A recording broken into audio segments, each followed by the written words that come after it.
Climate damage memo, August 27th, or is it the 28th? It's the 28th.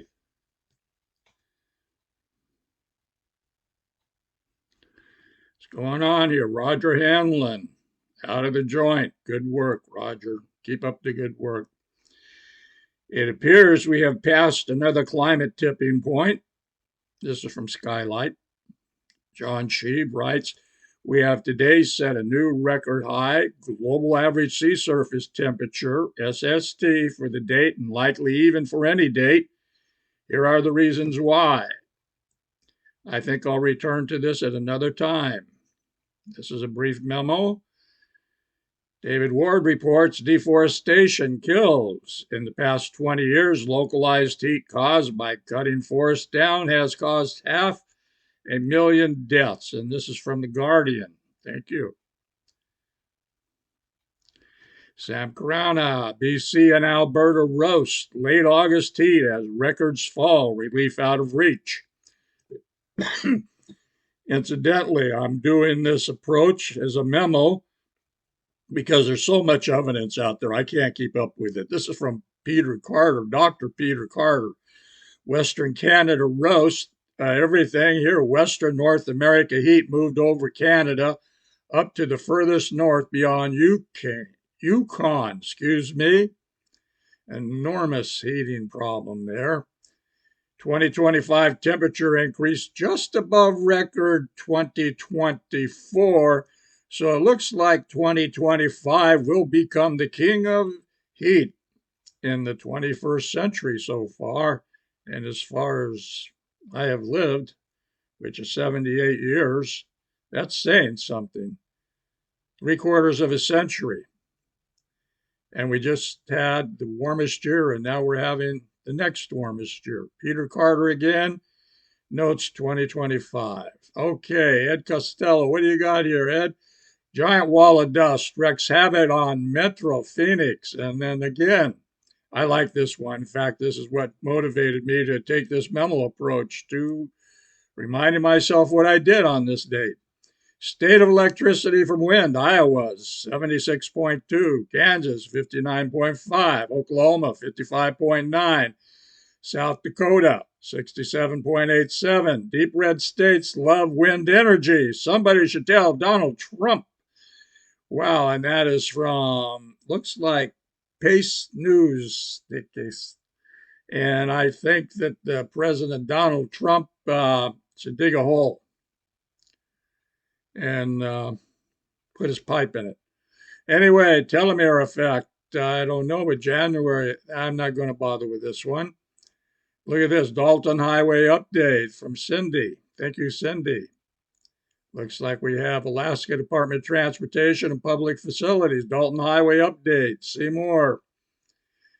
Telomere effect on the dozens and dozens and dozens of climate change related posts by other Facebook authors. Would you say that the public understands the climate crisis from a scientific perspective? For me, I would say it's probably about 1 or 2%, with a shitload of response that includes conspiracy theories. Thank you, telomere effect. I would agree. Scientists want to cool Earth by spraying 12 million tons of particles into the sky every year. I don't like to use the word scientist. It gives the wrong impression what science is and is not. That's geoengineering, and geoengineering is one of those things that needs a lot of discussion. Again, for Sam, Mediterranean submarine heat waves triggered by weaker winds under subtropical ridges. I'm going to try and put some links in the description box below. Here's from Isabel. Breaking, Nova Scotia is burning. Yeah, Nova Scotia, would you believe that, is burning? Ay, ay, ay. The Long Lake wildfire in Annapolis County has exploded to 7,700 hectares. Homes lost, over 1,000 people evacuated, and firefighters battling around the clock. This is part of one of the worst wildfire seasons in Canadian history, stretching from BC to Atlantic. Hot, dry conditions are fueling destruction where wildfires were once rare. I would think so. That's isn't that Viking country, Nova Scotia? Anyhow, this is from Mr. Sean Hill, and he's got a problem. He's got a problem. He's pointing to Spokane River runs dry along multiple sections. That is bad news. What about the baby salmon?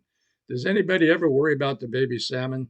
Isabel Ebert again, from Jan Umsunk, found an example of us triggering a steam engine. Heat waves in Western Europe are reinforced by upper hot air produced by low pressure systems over the Northeast Atlantic. And we're still, look at this, Arctic Circle. This is from Sean Ponte. Arctic circles are pouring toxic metals and neurotoxins into the water systems at every escalating pace these last 9 years. What would that be about? What is the source of the toxins? Accumulated air pollutants or some inherently natural source? Without identifying the compounds or probable origins, your post is outside of consideration. Details, references are necessary for credibility. Thank you, Mr. James Thomas. This is a good post. I appreciate the post about the problem, but without references, without telling us what's going on, it's just another mega post. It just, just so much intellectual fluff. We can't believe it because of what's out there. I will say exactly.